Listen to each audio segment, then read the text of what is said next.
Noong Mayo ng taong 2011, isang babae ang halatang balisa ang tumawag sa pulisya upang iulat na natagpuan niya ang isang buong pamilya na wala ng buhay sa loob ng isang condominium unit sa lungsod ng Hezhou, lalawigan ng Guangxi. Agad namang rumisponde ang mga otoridad at pagdating nila sa pinangyarihan ay kanilang natuklasan na ang mga biktima ay isang pamilya ng apat. Ang pinuno ng pamilya ay si Zhao Jishong, 44 na taong gulang at direktor ng City Tax Bureau. Kasama ang kanyang asawa na si Ling Xiaoyun, isang may bahay na isa ring negosyante. Kasama rin sa mga nasawi ang kanilang dalawang anak.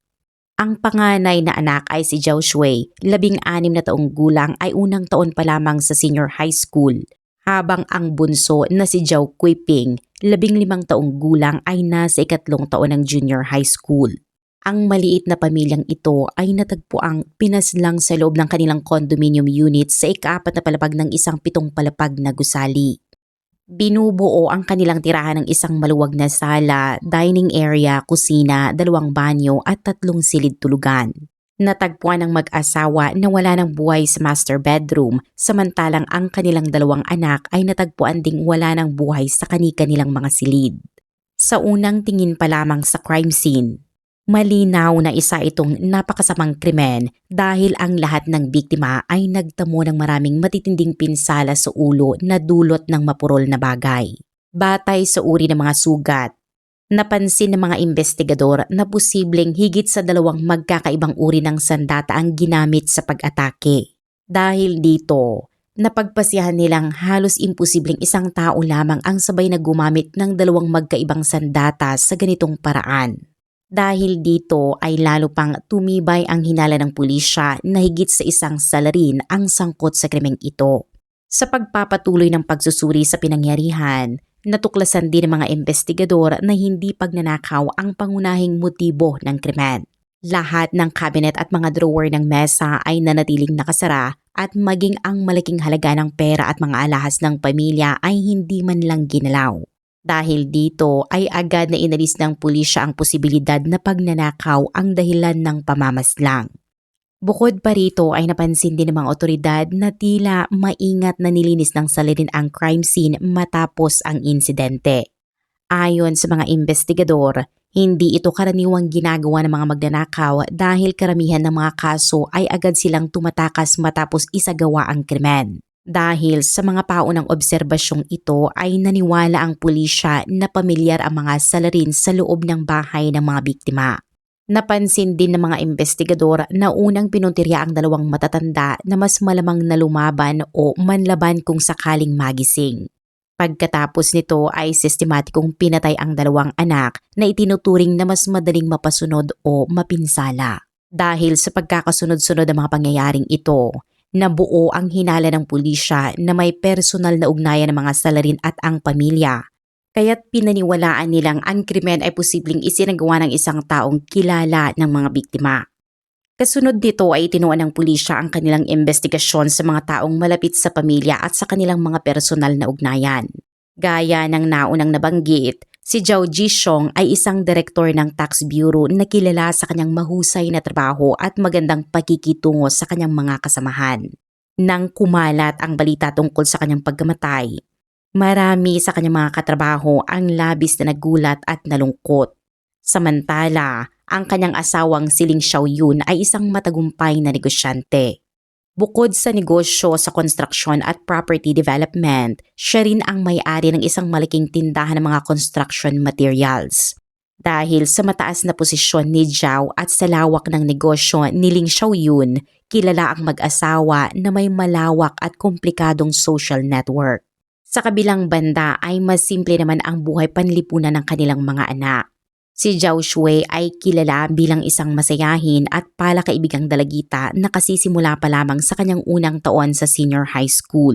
Samantalang ang kanyang nakababatang kapatid ni si Zhao Kuiping ay nasa 3 taon ng junior high school at ayon sa mga nakalap na impormasyon, wala ring naitalang alitan ang magkapatid sa kanilang mga kamag-aral. Dahil dito ay napagpasyahan ng pulisya na mas malamang na ang motibo ng pamamaslang ay may kaugnayan sa mga magulang kaysa sa kanilang mga anak. Ayon sa resulta ng autopsy, Tinatayang namatay ang 4 na biktima sa pagitan ng 1:00 at 3:00 ng madaling araw noong 2 ng Mayo taong 2011. Ipinakita rin ng pagsusuri na malamang ay natutulog ang lahat ng biktima nang maganap ang pag-atake dahil wala ni anumang palatandaan ng pakikipaglaban o pagtatanggol sa sarili. Dahil dito, isa sa mga unang kinausap ng pulisya ay ang kasambahay ng pamilya Zhao na siya ring tumawag upang iulat ang insidente. Ang naturang kasambahay ay nakatira kasama ng ina ni Zhao Zhishong sa ika-5 palapag ng parehong gusali na matatagpuan mismo sa itaas ng condominium unit ng pamilya. Ayon sa kanyang salaysay, noong umaga ng ika-2 ng Mayo 2011, nakatakda sanang dumalo ang pamilya Zhao sa isang seremonya para sa apo ng ina ni Zhao na siya ring pamangkin ni Zhao Zhishong. Plano sana ng kasambahay at ng ina ni Zhao na sabay silang umalis kasama ang buong pamilya. Gayunpaman, nang kumatok sila sa pinto ng condominium ay walang sinumang sumagot mula sa loob. Sa pag-aakalang mahimbing pa ang tulog ng pamilya Zhao, nagpasiya silang umalis at dumalo na lamang sa seremonya nang hindi na sila hinihintay. Subalit pagsapit ng 1:30 ng hapon ay hindi pa rin dumarating ang pamilya Zhao sa kasal at hindi rin sila makontak sa anumang paraan. Dahil dito, nagsimulang mabahala ang ina ni Zhao at ang kasambahay kaya agad silang bumalik sa condominium kung saan bumungad sa kanila ang isang nakakagimbal na tanawin. Natagpuan nilang wala ng buhay ang lahat ng miyembro ng pamilya Zhao sa kani-kanilang mga silid. Sa sumunod na masusing pagsusuri sa crime scene, wala ring nakitang anumang senyales ng sabilitang pagpasok sa pamamagitan ng mga pinto o bintana. Wala rin silang natuklasang ebidensyang nagpapakitang umakyat ang mga salarin mula sa labas ng gusali upang makapasok at dahil dito, naging malakas ang hinala ng mga investigador na malaya o otorisadong nakapasok ang mga salarin sa gusali o mismong sa tahanan ng mga biktima. Bago natin talakayin ang mga susunod na hakbang sa investigasyon ng pulisya, mahalagang maunawaan muna ang ayos ng tirahan ng pamilya Zhao Zhishong. Makikita sa larawang ito ang isang 7 palapag na gusali na pag-aari mismo ni Zhao Zhishong. Sa unang palapag ay matatagpuan ang iba't ibang tindahang ipinapaupahan sa mga negosyante. Samantalang ang ika-2, ika-3, ika-6 at ika-7 palapag ay bakante at walang nakatira.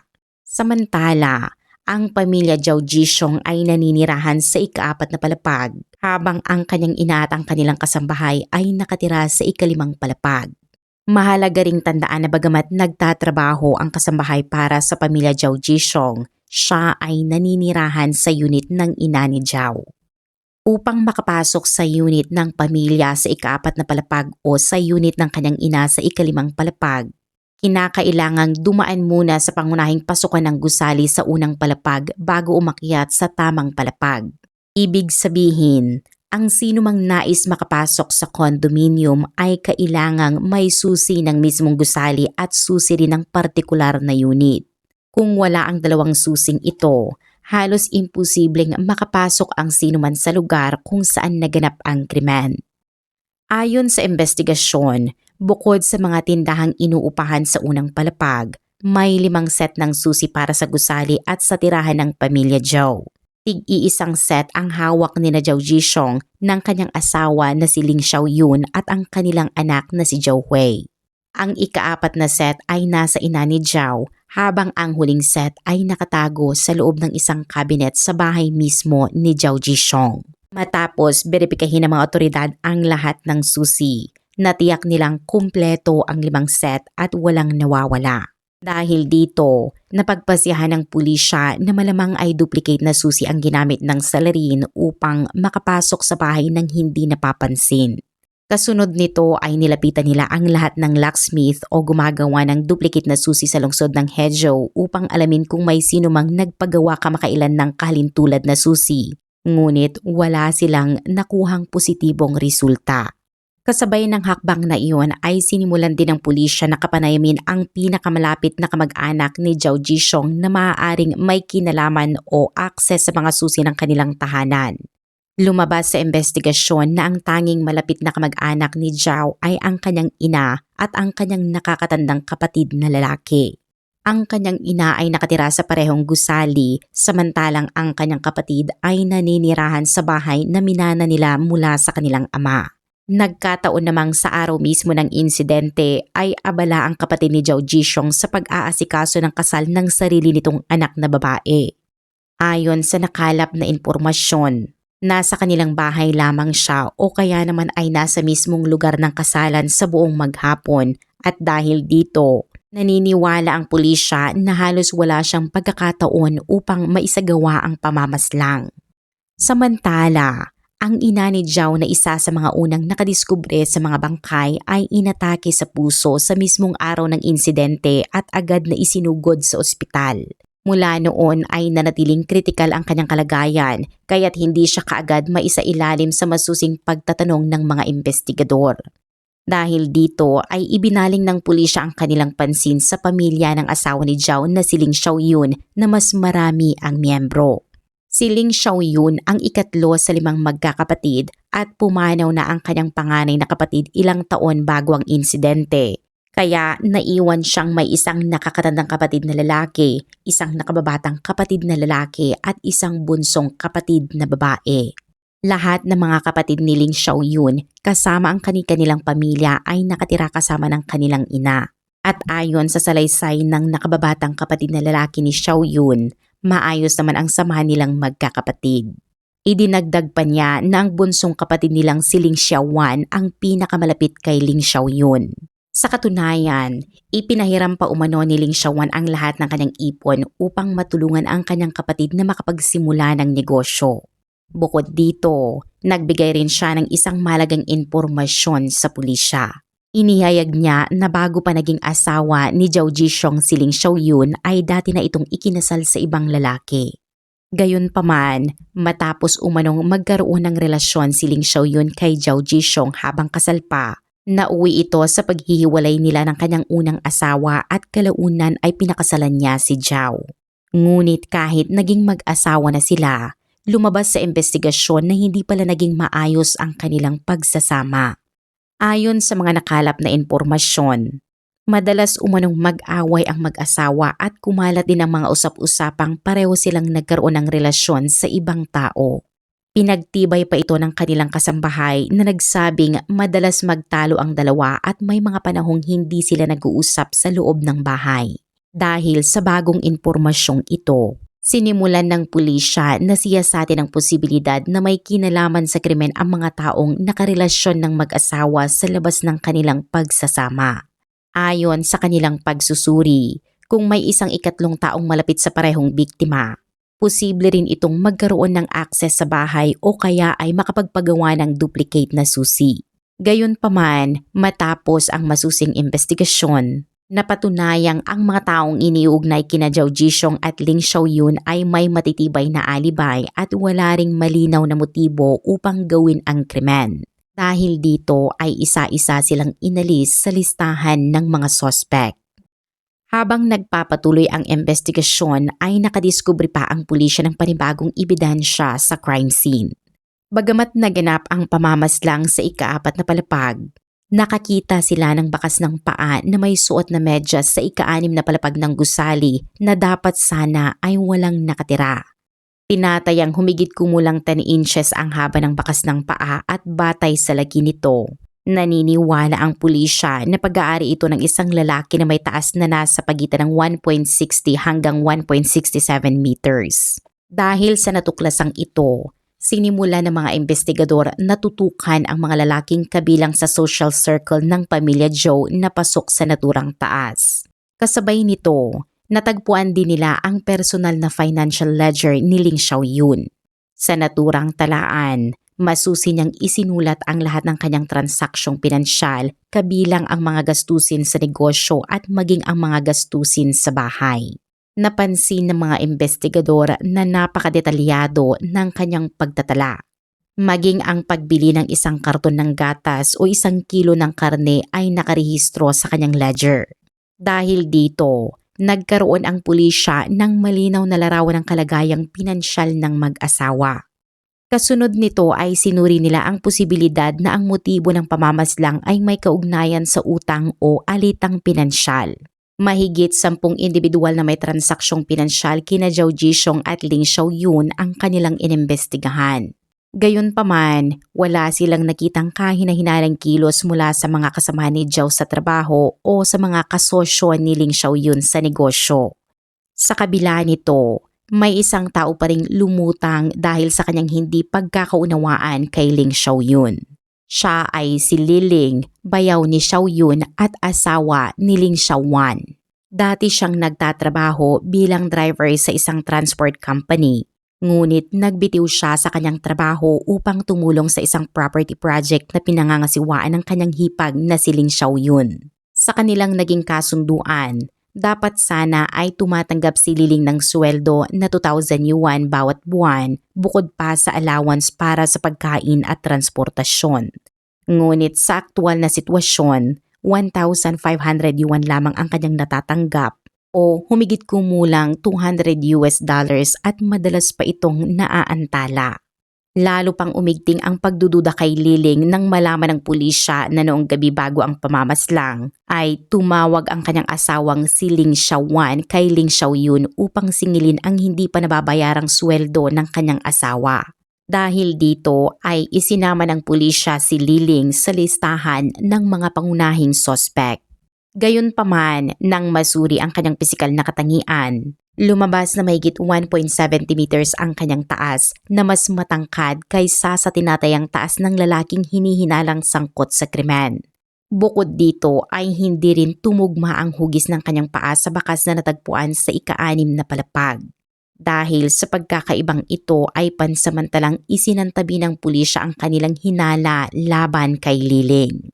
Lumipas ang 1 linggo mula nang maganap ang pamamaslang, ngunit wala pa ring makabuluhang lead na magtuturo sa tunay na pumatay sa pamilya Zhao. Dahil dito ay nabalot ng takot ang mga residente sa kanilang lugar at may ilan pang pansamantalang lumipat ng tirahan dahil sa pangambang baka muling umatake ang salarin.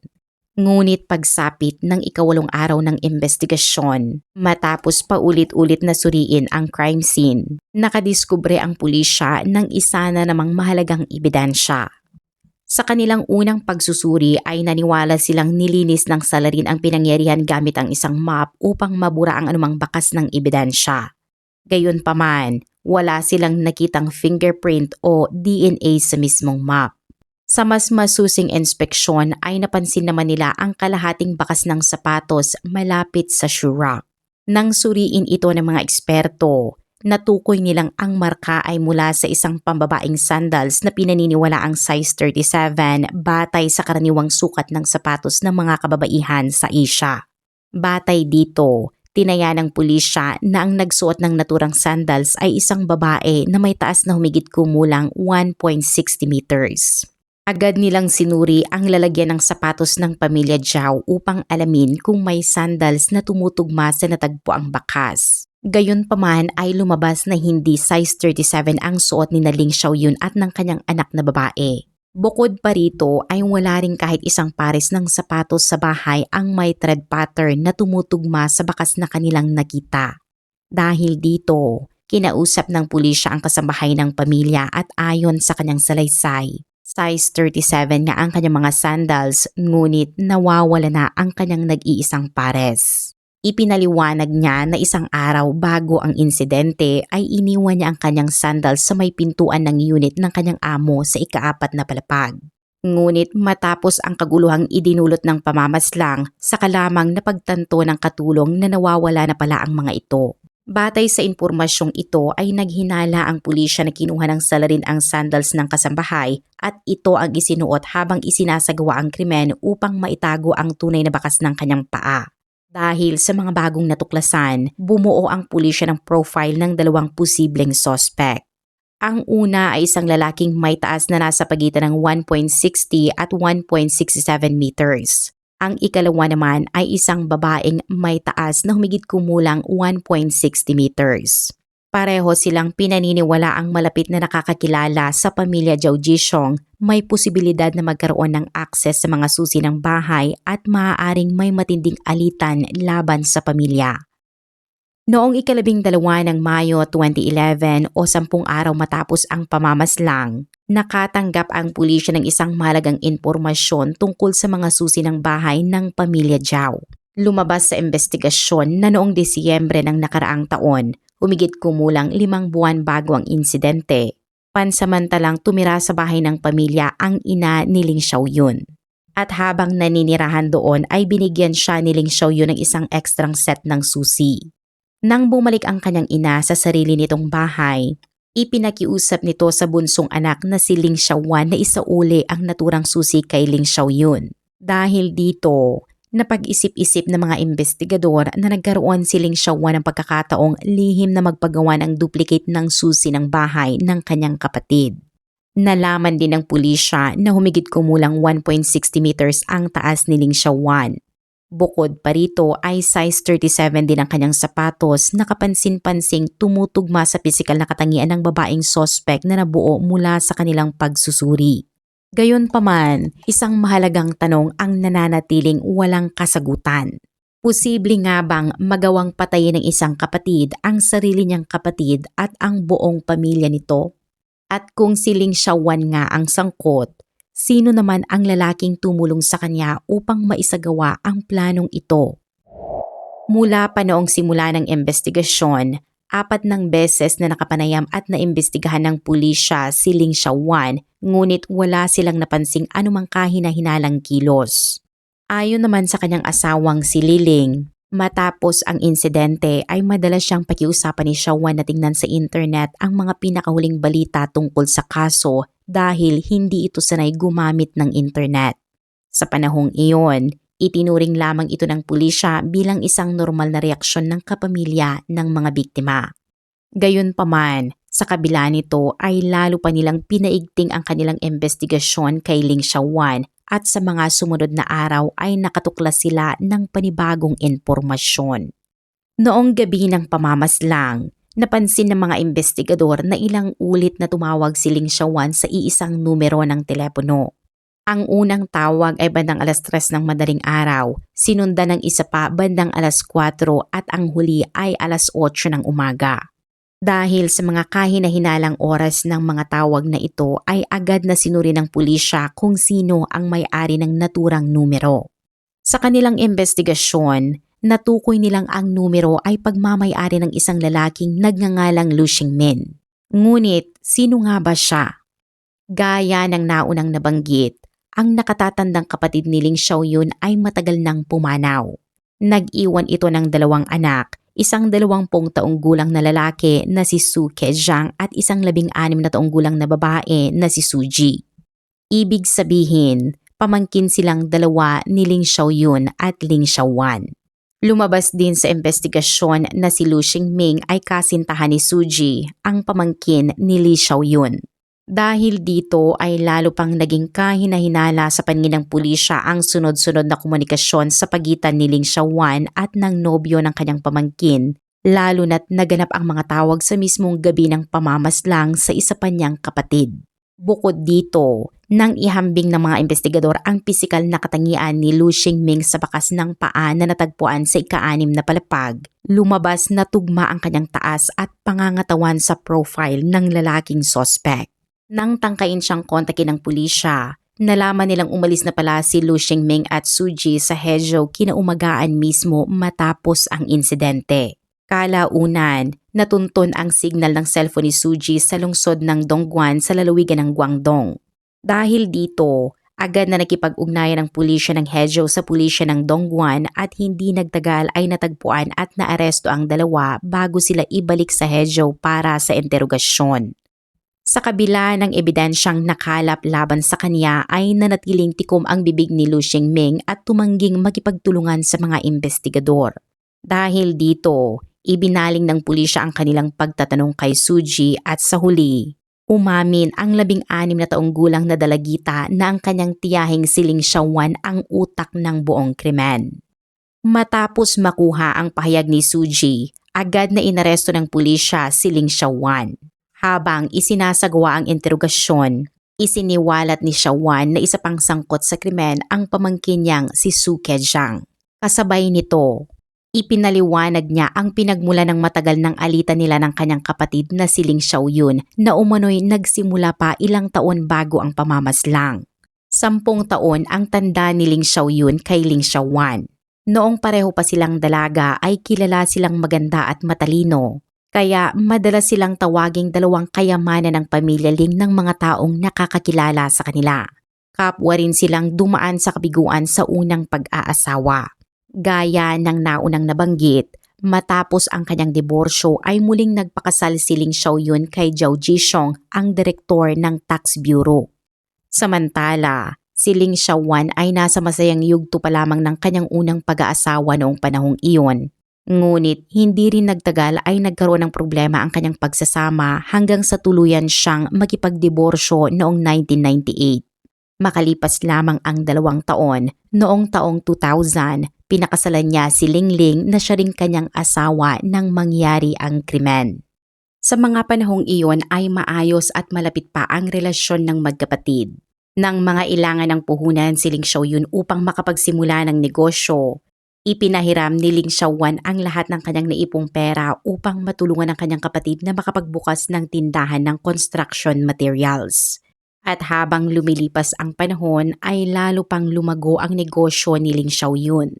Kalaunan ay pumasok siya sa negosyo ng real estate, nakabili ng mamahaling sasakyan, bagong bahay at maging ang isang marangyang 7 palapag na gusali. Samantala, kabaligtaran naman ang naging kalagayan ni Ling Xiaowan. Matapos siyang tumigil sa pagtatrabaho ay unti-unti siyang nakaranas ng matinding problema sa pananalapi. Para sa kanya, ang yaman na tinatamasa ng kanyang kapatid ay bunga rin ng tulong na ibinigay niya noong nagsisimula pa lamang ito sa negosyo. Gayunpaman, pakiramdam niya ay hindi man lamang siya nabigyan ng anumang bahagi o kahit simpleng pasasalamat bilang pagkilala sa kanyang naitulong. Higit pa rito, ayon kay Xiaowan, hindi rin umano tumutulong si Ling Xiaoyun sa kanilang ina sa aspetong pinansyal. Sa kabila ng kanyang malaking kayamanan, hindi rin umano nito tinutulungan ang iba pa nilang mga kapatid na nahihirapan sa buhay.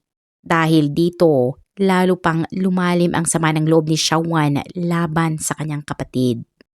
Lalo pang lumubha ang kanilang sitwasyon nang mawala ng trabaho ang kanyang asawang si Ling Ling. Dahil dito, humingi siya ng tulong kay Ling Xiaoyun at nakiusap na bigyan ng trabaho ang kanyang asawa sa negosyo nito. Pumayag naman si Xiaoyun at nagsimulang magtrabaho si Liling sa ilalim ng kasunduang tatanggap siya ng sweldo na 2,000 yuan bawat buwan. Ngunit sa aktual na kalagayan, 1,500 yuan lamang ang kanyang natatanggap at madalas pang naaantala ang kanyang sweldo. Kailangan pa umano nilang paulit-ulit na maningil bago ito maibigay ni Ling Xiaoyun. Dahil dito, madalas magtalo ang magkapatid at ang dating sama ng loob ni Ling Xiaowan ay unti-unting nauwi sa matinding galit at puot. Samantala, sa isa pang interrogation room ay nagbigay rin ng salaysay si Suji. Inamin niya na mahigit 1 taon nang pinaplano ni Ling Xiaowan ang pagpatay sa kanyang kapatid at ayon kay Suji, paulit-ulit silang hinihikayat ng kanyang tiyahin kasama ang kanyang kuya na si Su Kejiang upang tumulong sa pagsasakatuparan ng plano.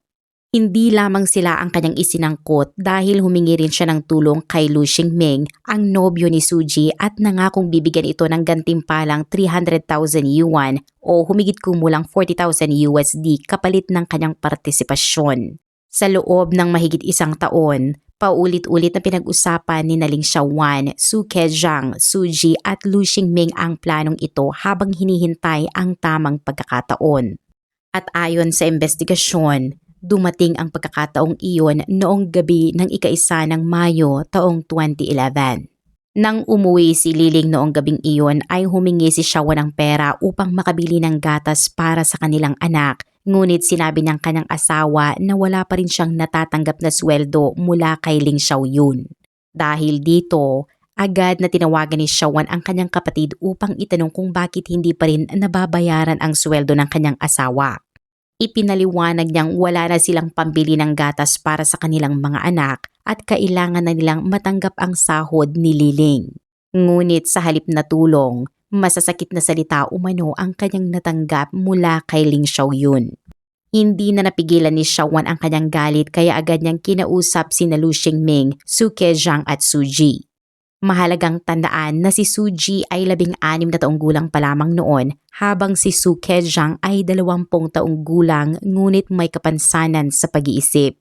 Sa kanilang pag-uusap, ikinuwento ni Shawan ang umano'y masamang pagtrato sa kanya ng kapatid at hinikayat silang patayin si Ling Xiaoyun at ang buong pamilya nito sa mismong gabing iyon.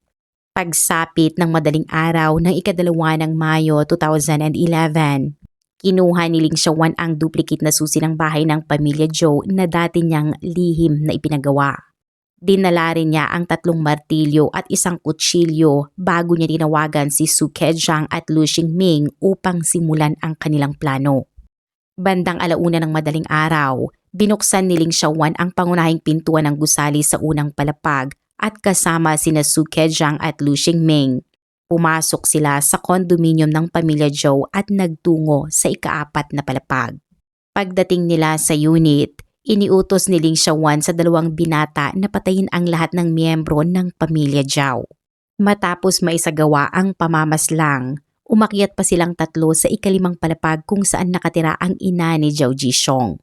Layunin din sana nilang patayin ito dahil naniniwala si Xiaowan na kapag namatay na ang ina ni Zhou, malaking bahagi ng mana ng pamilya ay mapupunta sa sarili niyang ina na siya ring ina nilang magkapatid. Sa kabutihang palad, hindi nila mabuksan ang pintuan ng unit sa ika-5 palapag dahil nakalak ito mula sa loob. Dahil dito ay nakaligtas ang ina ni Zhou sa tangkang pagpatay. Pagkatapos nito ay kusang umakyat si Lu Xingming sa ika-6 na palapag upang tiyaking wala ng ibang tao sa gusali. Doon niya natuklasang walang nakatira sa naturang palapag, ngunit sa kanyang pag-akyat ay naiwan niyang bakas ng kanyang paa na kalaunan ay naging isa sa pinakamalagang ebidensyang nagdala sa pulisya sa mga tunay na salarin. Bago sila tuluyang umalis ay nilinis ni Ling Xiaowan ang crime scene sa ika-4 na palapag gamit ang isang mop. Sa mga sandaling iyon ay suot niya ang sandals ng kasambahay kaya hindi niya namalayang naiwan ang bakas ng naturang sandals sa loob ng bahay. Matapos linisin ang lugar ay tumakas silang 3 habang dala ang mga ginamit na sandata, ang sandals ng kasambahay at ang duplicate na susi. Kalaunan ay itinapon nila ang lahat ng ito sa ilog na malapit sa pinangyarihan ng krimen. Sa pagpapatuloy ng investigasyon, nagawa ring mabawi ng pulisya ang mga sandatang ginamit sa pamamaslang, ang nawawalang sandals at maging ang duplicate na susi. Dahil sa mga pisikal na ebidensyang ito, kasabay ng magkakatugmang pag-amin ng mga sangkot, tuluyan ng nabuo ng mga investigador ang buong pangyayari at naresolba ang kaso. Bagamat hindi direktang lumahok si Su Ji sa aktwal na pamamaslang sa kanyang tiyahin at sa pamilya nito, napatunayang nakibahagi siya sa pagpaplano ng krimen kasama ang iba pang mga sangkot. Matapos din ang insidente ay tumakas siya kasama ang kanyang nobyo na si Lu Xingming na isa sa mga pangunahing salarin. Gayunpaman, dahil minor de edad pa siya noong panahong iyon ay hiwalay ang paghawak sa kanyang kaso at walang pampublikong impormasyon tungkol sa naging hatol ng korte laban sa kanya. Samantala, noong Agosto ng taong 2011, hinatulan ng kamatayan sina Ling Xiaowan at Lu Xingming matapos mapatunayang nagkasala sa planadong pamamaslang. Si Su Kejiang naman, bagamat may kapansanan sa pag-iisip ay napagpasyahan ng hukuman na nauunawaan niya ang kanyang mga ginawa at batid niya ang mga legal na kahihinatnan ng kanyang mga aksyon. Dahil dito, siya rin ay hinatulan ng kamatayan. At dito nagtatapos ang ating tampok na kaso sa araw na ito. Maraming salamat sa inyong pananatili at panonood hanggang sa huling bahagi ng video. At magkita-kita tayong muli sa susunod na tunay na kaso dito lamang sa aming YouTube channel.